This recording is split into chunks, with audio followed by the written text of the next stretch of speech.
नमस्कार मित्रांनो, मी धीरज अंकुशकर तुमचं नवीन एका व्हिडिओमध्ये स्वागत करतो। RTE ॲडमिशन प्रोसेस 2023-24 संदर्भात अपडेट आहे। तर त्याची काही लॉटरी आहे, ते निकाल आहे, ते लागलेला आहे।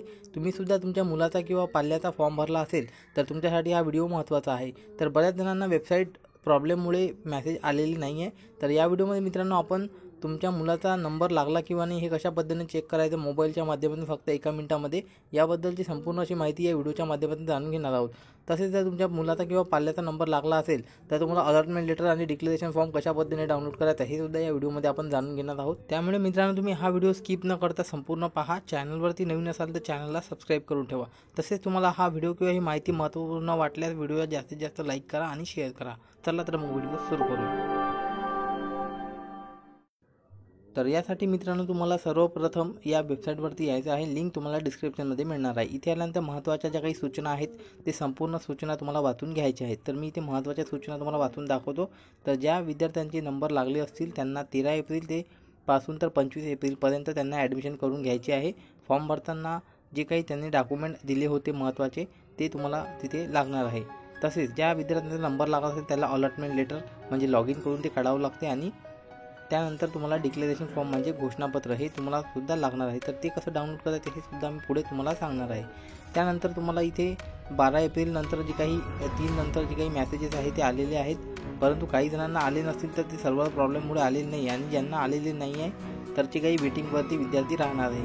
त्यानंतर 25 एप्रिल नंतर जे काही वेटिंगवरचे विद्यार्थी असेल त्यांना सुद्धा मेसेज येणार आहे। त्यानंतर प्रतीक्षा यादीतील विद्यार्थ्यांना अर्जाची स्थिती या टॅबवरती क्लिक करून त्यांचं जे काही प्रतीक्षा यादीतील नंबर आहे ते पाहता येणार आहे। आणि आत्तापर्यंत इथे 94,700 विद्यार्थ्यांसाठी सिलेक्शन झालेलं आहे आणि 81,129 हे वेटिंगवरती आहे।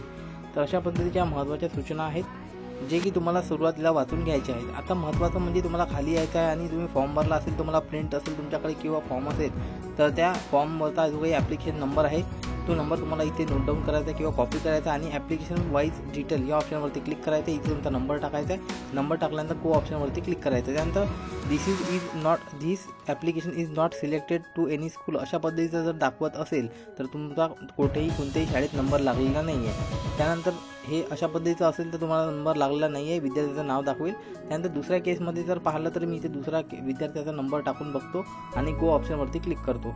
त्यानंतर अशा पद्धतीचं जर तुमच्यासमोर येत असेल तो विद्यार्थ्याचं नाव, त्यानंतर जे काही वेटिंगवरती किंवा सिलेक्शन झालं तर विद्यार्थ्याचं तर इथे तुमचा स्कूल इंडेक्स नंबर आणि स्कूलचं नाव, त्यानंतर प्रायोरिटीमध्ये इथे नंबर दाखवण्यात येईल आणि इथे सिलेक्शन किंवा वेटिंगमध्ये जर वेटिंग दाखवत असेल तर या केसमध्ये तुमचं असं दाखवत असेल तर तुमच्या विद्यार्थ्याचं नाव जे आहे ते वेटिंगमध्ये आहे आणि अलॉटेडमध्ये इथे यस असेल आणि त्यानंतर ॲडमिशन जे आहे ती इथे पेंडिंग दाखवणार आहे। त्यानंतर तिसरं आहे अशा पद्धतीचं वेटिंग आणि तुम्ही जर सिलेक्ट नसेल झालं तर ते पाहायला आपण तिसरंमध्ये जर रेग्युलर सिलेक्शन असं नाव असेल वेटिंग किंवा सिलेक्शनमध्ये तर तुमचं कन्फर्म तुमचं जे काही नंबर आहे ते लागलेला आहे। अशा पद्धतीने तिन्ही स्टेपमध्ये तुम्हाला तुमचा नंबर टाकून पाहायचा आहे की तुमचा फॉर्म कोणत्या स्टेजमध्ये दाखवते। त्यानंतर तुमचा नंबर लागला असेल तर तुम्हाला ऑनलाईन ॲप्लिकेशन ऑप्शनवरती क्लिक करायचं, तुमचा लॉग इन करून घ्यायचा आहे युजर नेम आणि पासवर्ड टाकून। त्यानंतर एक अलॉटमेंट लेटर तुम्हाला तिथून डाउनलोड करून घ्यायचं। सध्या वेबसाईट प्रॉब्लेम चालू आहे म्हणून मी तुम्हाला डाउनलोड करून दाखवू शकत नाही।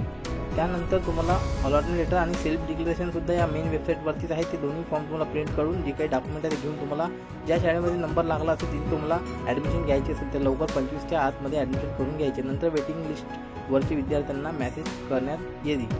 त्यानंतर जसं की तुम्हाला असं समजत नसेल तर तुम्हाला डिस्क्रिप्शन चेक करायचं आहे। डिस्क्रिप्शनमध्ये मी एक लिंक दिलेली आहे, त्या लिंकवरती क्लिक करून संपूर्ण महाराष्ट्राचे जे काही सिलेक्शनचे विद्यार्थी त्यांचं नाव त्या लिस्टमध्ये आहे तिथे सुद्धा तुम्ही तुमच्या विद्यार्थ्याचं नाव चेक करून घेऊ शकता।